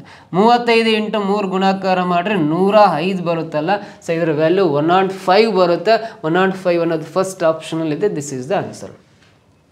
ಗೊತ್ತಾಯ್ತಾ? ಸರ್ ನೆಕ್ಸ್ಟ್ ಕ್ವಶನ್ ಬರೋಣ. ಮುಂದಿನ ಪ್ರಶ್ನೆ, what is the number of triangles in this figure ಅಂತಿದೆ. ಕೊಟ್ಟಿರುವ ಚಿತ್ರದಲ್ಲಿ ತ್ರಿಭುಜಗಳ ಸಂಖ್ಯೆ ಎಷ್ಟು ಅಂತ ಕೇಳಿದಾನೆ. ಯಾವಾಗಲೂ ನೋಡ್ರಿ, ಇದು ಸ್ಟ್ಯಾಂಡರ್ಡ್ ಡಯಾಗ್ರಾಮ್. ಇದೇನಿದಿಲ್ಲ ತ್ರಿಭುಜ ಈ ಥರ ಒಂದು ಲೈನ್ ಹಾಕಿ ಮಧ್ಯದಲ್ಲಿ ಮತ್ತೆ ಇಂಟು ಶೇಪಲ್ಲಿ ಹಾಕಿದೆ ಅಂದರೆ ಇದು ಸ್ಟ್ಯಾಂಡರ್ಡ್ ಟ್ರಯಾಂಗಲ್ಲು. ಈ ಟ್ರಯಾಂಗಲ್ ಕೊಟ್ಟ ಅಂದರೆ ಎಕ್ಸಾಕ್ಟ್ಲಿ 16 ಟ್ರಯಾಂಗಲ್ಸ್ ಇರ್ತಾವೆ. ಈ ಥರ ಚಿತ್ರ ಕೊಟ್ಟ ಅಂದರೆ ಮತ್ತೆ ನೀವೆಲ್ಲೂ ಕೌಂಟ್ ಮಾಡೋಕ್ಕೆ ಹೋಗ್ಬೇಡ್ರಿ.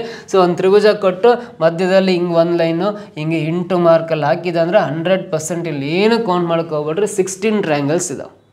ಇದರಿಂದ ಆಚೆ ನೋಡ್ರಿ ಮತ್ತೆ ಎಕ್ಸ್ಟೆಂಡ್ ಆಗಿದೆ.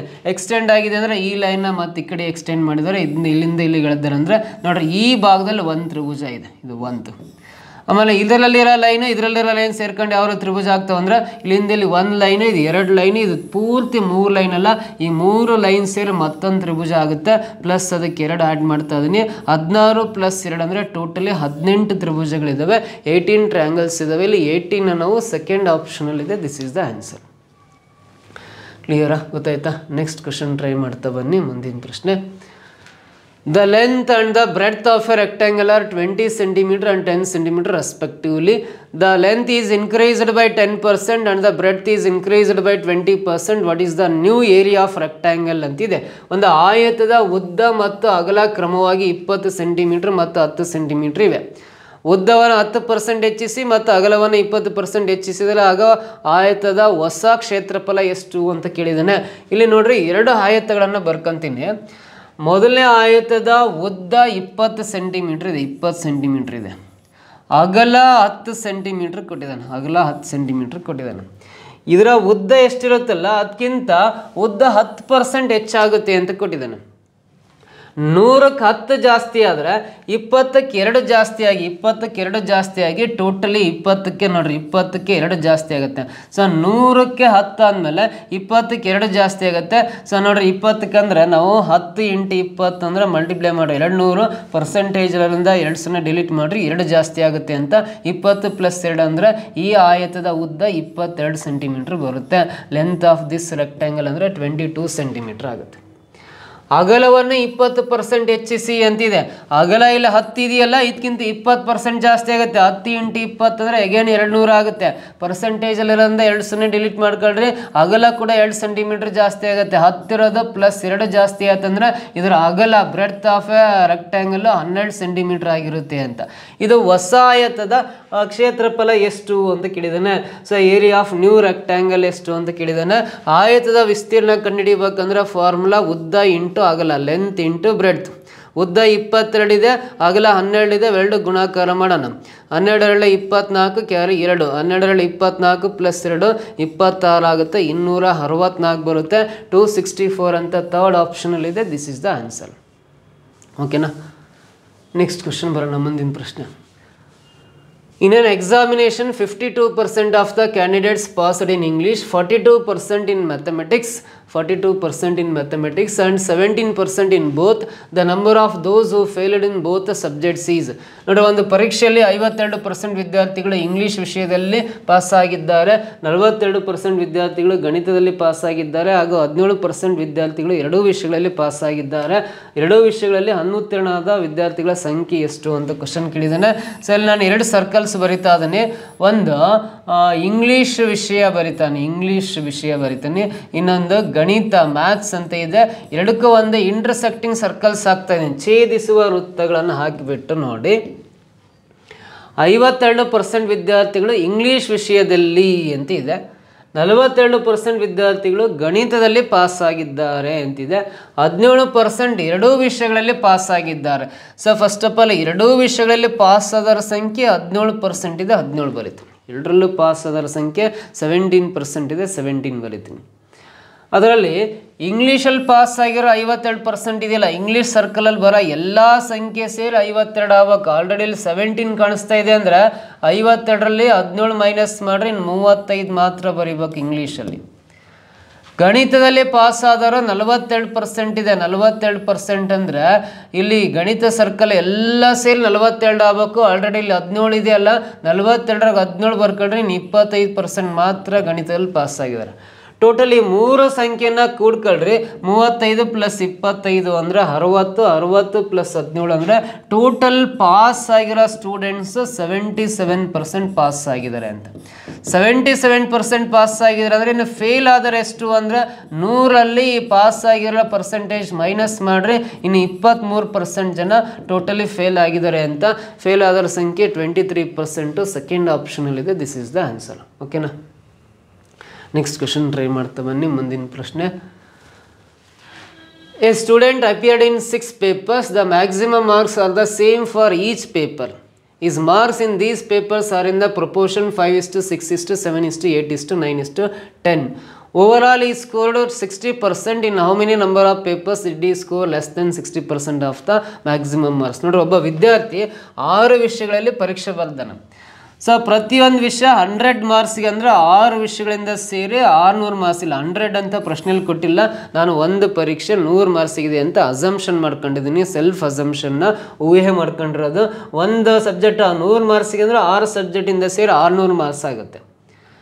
ಸೊ ಇಲ್ಲಿ ಈ ಪೇಪರ್ಗಳಲ್ಲಿ ಅವನ ಅಂಕಗಳು ಈ ಅನುಪಾತದಲ್ಲಿವೆ. 5 ಇದೆ, ಮೈನಸ್ ಎಲ್ಲ 5:6:7:8:9:10 ರೇಷೋ ಪ್ರಕಾರ 6 ಸಬ್ಜೆಕ್ಟಲ್ಲಿ ಮಾರ್ಕ್ಸ್ ತೆಗೆದಾನೆ. ಅವುಗಳ ಅನುಪಾತ ಕೊಟ್ಟಿದ್ದಾರೆ. ಒಟ್ಟಾರೆ ಅವನು ಗಳಿಸಿದ ಅಂಕಗಳು 60%. ಎಲ್ಲ ಸೇರಿ 60% ಮಾರ್ಕ್ಸ್ ತೆಗ್ದಾನೆ. ನೋಡ್ರಿ, 600ಕ್ಕೆ 100ಕ್ಕೆ 60 ಮಾರ್ಕ್ಸ್ ಆದರೆ 600ಕ್ಕೆ ಎಷ್ಟಾಗುತ್ತೆ? 60% ಅಂದರೆ 100ಕ್ಕೆ 66, 600ಕ್ಕೆ ಎಷ್ಟಾಗುತ್ತೆ ಅಂದರೆ 100 ಅಂದರೆ 106, 60 ಕ್ಯಾನ್ಸಲ್, 60 × 6 ಅಂದರೆ ಟೋಟಲಿ 360 ಮಾರ್ಕ್ಸ್ ಪಡೆದಿರ್ಬೇಕು 6 ಸಬ್ಜೆಕ್ಟಿಂದ ಸೇರಿ. ಸೊ ಹಾಗಾದ್ರೆ 6 ಸಬ್ಜೆಕ್ಟಿಂದ ಸೇರಿ ಒಟ್ಟು ಅನುಪಾತ 10 + 9 19 + 8 27 + 7 34, 6 40 + 5 45 ಆಗುತ್ತೆ. ಟೋಟಲ್ ರೇಷನ್ 45ಕ್ಕೆ ಟೋಟಲ್ 360 ಮಾರ್ಕ್ಸ್ ಆದರೆ 45 ಅಂದರೆ 45, 8 360 ಕ್ಯಾನ್ಸಲ್ ಆಗುತ್ತೆ. ಈ 8ರಿಂದ ನೋಡ್ರಿ, 8 × 5 ಅಂದರೆ 8 5 40 ಮಾರ್ಕ್ಸ್ ಆಗುತ್ತೆ. ಒಂದು ಸಬ್ಜೆಕ್ಟಲ್ಲಿ 40 ಮಾರ್ಕ್ಸ್. 8 × 6 ಅಂದರೆ 8 6 48, ಮತ್ತೊಂದು ಸಬ್ಜೆಕ್ಟಲ್ಲಿ 48 ಮಾರ್ಕ್ಸ್. ಇಲ್ಲಿ 7 ಇದೆ ಅಂದರೆ 8 × 7 8 7 56 ಮಾರ್ಕ್ಸ್, ಇನ್ನೊಂದು ಸಬ್ಜೆಕ್ಟಲ್ಲಿ 56 ಬರುತ್ತೆ. ಇಲ್ಲಿ 8 ಇದೆ ಅಂದರೆ 8 8 64, ಇನ್ನೊಂದು ಸಬ್ಜೆಕ್ಟಲ್ಲಿ 64 ಮಾರ್ಕ್ಸ್. ಇಲ್ಲಿ 9 ಇದೆ ಅಂದರೆ 8 9 72, ಸೊ ಒಂದು ಸಬ್ಜೆಕ್ಟಲ್ಲಿ 72 ಮಾರ್ಕ್ಸ್. ಇಲ್ಲಿ 10 ಇದೆ ಅಂದರೆ 8 × 10 80 ಮಾರ್ಕ್ಸ್ ಬರುತ್ತೆ. ಇವೆಲ್ಲ ಕೂಡಿ ಟೋಟಲಿ 360 ಮಾರ್ಕ್ಸ್ ಆಗಿ 60% ಸ್ಕೋರ್ ಮಾಡಿರ್ತಾನೆ. 60% ಅಂದರೆ 60ಕ್ಕಿಂತ ಕಡಿಮೆ, 60% ಅಂದರೆ 60 ಮಾರ್ಕ್ಸ್ ಆಗುತ್ತೆ. 60ಕ್ಕಿಂತ ಕಡಿಮೆ ಎಷ್ಟು ಪೇಪರಲ್ಲಿ ಬಂದಿದ್ದಾವೆ ಅಂದರೆ ನೋಡಿರಿ, ಈ 3 ಪೇಪರಲ್ಲಿ 60ಕ್ಕಿಂತ ಕಡಿಮೆ ಮಾರ್ಕ್ಸ್ ಬಂದಿದ್ದಾವೆ. ಇದರಲ್ಲಿ 60ಕ್ಕಿಂತ ಜಾಸ್ತಿ ಇದೆ, ಇದು ಜಾಸ್ತಿ ಇದೆ, ಇದು ಜಾಸ್ತಿ ಇದೆ ಅಂದರೆ ಇವೆಲ್ಲ ಮಾಡೋ ಅವಶ್ಯಕತೆ ಇಲ್ಲ. ಇದು ಬಂದ ತಕ್ಷಣ ಇಲ್ಲಿಗೆ ಏನು ಸ್ಟಾಪ್ ಮಾಡ್ಬೋದಾಗಿತ್ತು, ಬಟ್ ನಿಮಗೆ ಕ್ಲಾರಿಟಿ ಗೊತ್ತಾಗಲಿ ಅಂತ ತೋರಿಸ್ತೀನಿ. ಟೋಟಲಿ 6 ಸಬ್ಜೆಕ್ಟಲ್ಲಿ 3 ಪೇಪರಲ್ಲಿ 60ಕ್ಕಿಂತ ಕಡಿಮೆ ಮಾರ್ಕ್ಸ್ ಬಂದಿದ್ದಾವೆ. Second option correct. ಓಕೆನಾ? ನೆಕ್ಸ್ಟ್ ಕ್ವೆಶನ್ ಬರೋಣ. After selling a cycle for ₹1680, a shopkeeper suffers a loss of 16%. He wants to earn 15% profit after giving the discount of 8%. What will be the market price ಅಂತ ಇದೆ. ನೋಡ್ರಿ, ಒಂದು ಅಂಗಡಿ ಆತ ಒಂದು ಸೈಕಲನ್ನು 1680 ರೂಪಾಯಿಗೆ ಮಾರಿದ ಮೇಲೆ 16% ಲಾಸ್ ಆಗುತ್ತೆ. 1680 ರೂಪಾಯಿಗೆ ಒಂದು ಸೈಕಲ್ನ ಮಾರಿದಾಗ 16% ಲಾಸ್ ಆಗುತ್ತೆ. ಅಂದರೆ ಆ ಸೈಕಲ್ನ ಕೊಂಡ ಬೆಲೆ ಬೇಕು ಅಂದರೆ 1680 ರೂಪಾಯಿ ಬರ್ಕೊಂಡು 16% ಲಾಸ್ ಆಗಿದೆ ಅಂದರೆ 100 ರೂಪಾಯಿ ಇರೋ ಸೈಕಲ್ನ 84 ರೂಪಾಯಿಗೆ ಮಾರಿದ್ದಾನೆ ಅಂತ ಈ ರೀತಿ ಬರ್ಕೊಂಡು ಸಿಂಪ್ಲಿಫೈ ಮಾಡಿದ್ರೆ ಆ ಸೈಕಲ್ನ ಕೊಂಡ ಬೆಲೆ ಸಿಗುತ್ತೆ. ಸೊ ನೋಡ್ರಿ 8% ಡಿಸ್ಕೌಂಟ್ ಕೊಟ್ಟು 15% ಲಾಭ ಪಡೆಯಬೇಕಾದಲ್ಲಿ ಅದರ ಮಾರುಕಟ್ಟೆ ಬೆಲೆ ಮಾರ್ಕೆಟ್ ಪ್ರೈಸ್ ಎಷ್ಟು, ನಮೂದಿಸಿದ ಬೆಲೆ ಎಷ್ಟು ಅಂತ ಕಂಡುಹಿಡಿಬೇಕು. ನೋಡ್ರಿ 8% ಡಿಸ್ಕೌಂಟ್ ಕೊಟ್ಟು ಮಾರಾಟ ಮಾಡಿದರೂ ಕೂಡ ಅವನಿಗೆ 15% ಲಾಭ ಆಗಬೇಕು. ಆ ಸೈಕಲ್ನ ಕೊಂಡ ಬೆಲೆ ಸಿಗುತ್ತಲ್ಲ ಅದ್ರ ಮೇಲೆ ಒಂದು ಮಾರ್ಕೆಟ್ ಪ್ರೈಸ್ ಅಂತ ಆಗ್ತಾನೆ. ಅವ್ನು ಕೊಂಡ್ಕೊಂಡಿದ್ದು ಎಷ್ಟು ಅಮೌಂಟ್ ಸಿಗುತ್ತೆ ಲೆಕ್ಕ ಮಾಡಿದ್ರೆ. ಸೊ ಬೇಕಾದ್ರೆ ಲೆಕ್ಕ ಮಾಡಿ ನೋಡ್ರಿ, 84 ಅಂದರೆ 84 2 168 0 ಪಕ್ಕ ಬರಿಯನ್ನ 20 × 100 ಅಂದರೆ 2000 ರೂಪಾಯಿಗೆ ಸೈಕಲ್ ಕೊಂಡ್ಕೊಂಡಿರ್ತಾನೆ ಅಂಗಡಿಯನ್ನು ಕೊಂಡ್ಕೊಂಬಂದ್ರೆ ಅದು 2000ಕ್ಕೆ. ಅದ್ರ ಮೇಲೆ ರೇಟ್ ಬೇರೆ ಪ್ರಿಂಟ್ ಮಾಡಿರ್ತಾನೆ. ಈ ರೇಟ್ ಪ್ರಿಂಟ್ ಮಾಡಿರೋದ ಮೇಲೆ ಎಷ್ಟು % ಡಿಸ್ಕೌಂಟ್ ಕೊಡ್ತಾನೆ ಅಂದರೆ 8% ಡಿಸ್ಕೌಂಟ್ ಕೊಟ್ಟು ಮಾರಾಟ ಮಾಡ್ತಾನೆ, ಸೇಲ್ ಮಾಡ್ತಾ ಇದ್ದಾನೆ. ಸೊ 2000 ರೂಪಾಯಿ ಅವ್ನು ಕೊಂಡ್ಕೊಂಬಂದಿರೋದು, ಅದ್ರ ಮೇಲೆ ಹೆಚ್ಚಿನ ಬೆಲೆನ ರೇಟ್ ಪ್ರಿಂಟ್ ಮಾಡಿಸಿರ್ತಾನೆ. ಆ ರೇಟ್ ಎಷ್ಟಿರುತ್ತಲ್ಲ ಅದ್ರ ಮೇಲೆ 8% ಡಿಸ್ಕೌಂಟ್ ಕೊಟ್ಟು ಮಾರಿದಾಗ ಅವನಿಗೆ ಮತ್ತೆ 15% ಲಾಭನೇ ಆಗಿರ್ತಾನೆ ಅಂಗಡಿಯನಿಗೆ. ಹಾಗಾದರೆ ಅದ್ರ ಮೇಲೆ ಎಷ್ಟು ರೇಟ್ ಪ್ರಿಂಟ್ ಮಾಡಿದ್ದ ಸೈಕಲ್ ಮೇಲೆ ಅಂತ ಕ್ವಶನ್ ಕೇಳಿದ್ದಾರೆ. ಅಂದರೆ ಫಸ್ಟು 8% ಡಿಸ್ಕೌಂಟ್ ಕೊಟ್ಟಿದ್ದಾನೆ ಅಂದರೆ 100ಅಲ್ಲಿ 8 ಮೈನಸ್ ಮಾಡಿರಿ 92 ಬರುತ್ತೆ. 92 ಬರುತ್ತೆ. 15% ಲಾಭ ಬರುತ್ತೆ ಅಂದರೆ ಅದು ಮೇಲ್ಗಡೆ ಬರೆಯೋಣ 100 ರೂಪಾಯಿ ಇರೋದು 115 ರೂಪಾಯಿ ಆಗಿರುತ್ತೆ. 115 ಅಂತ ಬರ್ಕೋಣ ಲಾಭ ಆಗಿರೋದನ್ನ. ಇವಾಗ ಸಿಂಪ್ಲಿಫೈ ಮಾಡಿರಿ, ಯಾವಾದರೂ ಕ್ಯಾನ್ಸಲ್ ಆಗವಿದ್ರೆ ಕ್ಯಾನ್ಸಲ್ ಮಾಡಿರಿ. ಈ 100 ಕ್ಯಾನ್ಸಲ್. ಇದು 23 4 92 23 5 115 ಕ್ಯಾನ್ಸಲ್ ಆಗುತ್ತೆ. ಇದು 4 5 20 2 0 ಪಕ್ಕ ಬರೀತೀನಿ. 500 × 5 ಅಂದರೆ 2500 ರೂಪಾಯಿ ಆ ಸೈಕಲ್ ಮೇಲ್ಗಡೆ ಪ್ರಿಂಟ್ ಮಾಡಿರ್ತಾನೆ. MRP 2500 ಇರುತ್ತೆ. ಆಪ್ಷನ್ 3rd ಒನ್ನಲ್ಲಿದೆ. This is the answer. ಓಕೆನಾ? ನೆಕ್ಸ್ಟ್ ಕ್ವಶನ್ ಬರೋಣ. The average age of a teacher and 3 students is 20 years. If all 3 students are of same age and the difference between the ages of the teacher and each student is 20 years, then what is the age of the teacher? ನೋಡ್ರಿ, ಒಬ್ಬ ಶಿಕ್ಷಕ 3 ವಿದ್ಯಾರ್ಥಿಗಳ ಸರಾಸರಿ ವಯಸ್ಸು 20 ವರ್ಷ. ಒಬ್ಬ ಶಿಕ್ಷಕ teacher ಬರಿತೀನಿ, 3 ಜನ ಸ್ಟೂಡೆಂಟ್ಸ್ ಅಂದರೆ 3S ಅಂತ ಬರೀತಾನೆ. ಅದು ಸರಾಸರಿ ವಯಸ್ಸು 20 ವರ್ಷ ಕೊಟ್ಟಿದ್ದಾನಲ್ಲ, 20ನ 4 ಜನ ಆಗ್ತಾರೆ. 3 ಜನ ಸ್ಟೂಡೆಂಟ್ಸು ಒಬ್ಬ ಟೀಚರ್ ಸೇರಿ 4ರಿಂದ ಗುಣಾಕಾರ ಮಾಡಿರಿ 80 ವರ್ಷ ಆಗುತ್ತೆ. ಅಂದರೆ ಒಬ್ಬ ಟೀಚರು 3 ಜನ ಸ್ಟೂಡೆಂಟ್ಸ್ ಸೇರಿ 80 ವರ್ಷ ಆಗುತ್ತೆ.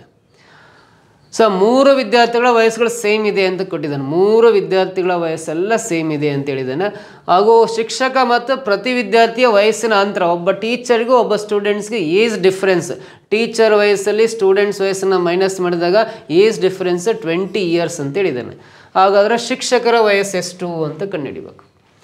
ನೋಡ್ರಿ, ಶಿಕ್ಷಕರ ವಯಸ್ಸು ಕಂಡುಹಿಡಿಬೇಕಂದ್ರೆ ಇವೆರಡು ಮೈನಸ್ ಮಾಡೋಣ. ಇಲ್ಲಿ ಪ್ಲಸ್ ಇರೋದು ಮೈನಸ್ ಆಗುತ್ತೆ, ಮೈನಸ್ ಇರೋದು ಪ್ಲಸ್ ಆಗುತ್ತೆ, ಇಲ್ಲಿ ಪ್ಲಸ್ ಇರೋದು ಮೈನಸ್ ಆಗುತ್ತೆ. ಇವೆರಡು ಕಳೆದಾಗ plus teacher minus T cancel ಆಗುತ್ತೆ. 3S + 1S ಅಂದರೆ 4S = 80 - 20 ಅಂದರೆ 60 ಬರುತ್ತೆ. 4ರಿಂದ ಡಿವೈಡ್ ಮಾಡಿದ್ರೆ 60ನ 15 ಬರುತ್ತೆ. S = 15 ಅಂದರೆ ಒಬ್ಬ ಸ್ಟೂಡೆಂಟ್ಸ್ನ ಏಜು 15 ವರ್ಷ ಆಗುತ್ತೆ. ನೋಡಿರಿ, ಒಬ್ಬ ಸ್ಟೂಡೆಂಟಿಗೆ 15 ವರ್ಷ ಅಂತ ಹೇಳಿದ್ದಾನೆ. ಟೀಚರ್ಗೆ ಸ್ಟೂಡೆಂಟ್ಸ್ಗೆ ಏಜ್ ಡಿಫ್ರೆನ್ಸ್ 20 ವರ್ಷ ಅಂತ ಹೇಳಿದಾನಲ್ಲ. 20 ಮತ್ತು 15 ಕೂಡ್ರಿ. ಸೊ ಟೀಚರ್ನ ವಯಸ್ಸು 35 ವರ್ಷ ಬರುತ್ತೆ. 35 ಇಯರ್ಸ್. ನೋಡಿರಿ, ಟೀಚರ್ನ ವಯಸ್ಸು 35 ವರ್ಷ. ಒಬ್ಬ ಸ್ಟೂಡೆಂಟಿಗೆ 15, ಮತ್ತೊಬ್ಬನಿಗೆ 15, ಇನ್ನೊಬ್ಬನಿಗೆ 15. ಯಾಕಂದ್ರೆ 3 ಜನ ಸ್ಟೂಡೆಂಟ್ಸ್ ಏಜ್ ಸಮವಾಗಿದೆ ಅಂತ ಕೊಟ್ಟಿದ್ದಾನಲ್ಲ. ಇವೆಲ್ಲವೂ ಕೂಡ್ರಿ ಟೋಟಲಿ 80 ವರ್ಷ ಆಗುತ್ತೆ. ಇನ್ನು 4ರಿಂದ ಡಿವೈಡ್ ಮಾಡಿದ್ರೆ ಸರಾಸರಿ ವಯಸ್ಸು 20 ವರ್ಷ ಬರುತ್ತೆ. ಕ್ಲಿಯರ್ ಆಗ್ತಾ ಆಯ್ತಾ? ಹಾಗಾದ್ರೆ ಶಿಕ್ಷಕನ ವಯಸ್ಸು ಎಷ್ಟು ಅಂದರೆ 35 ಇಯರ್ಸ್.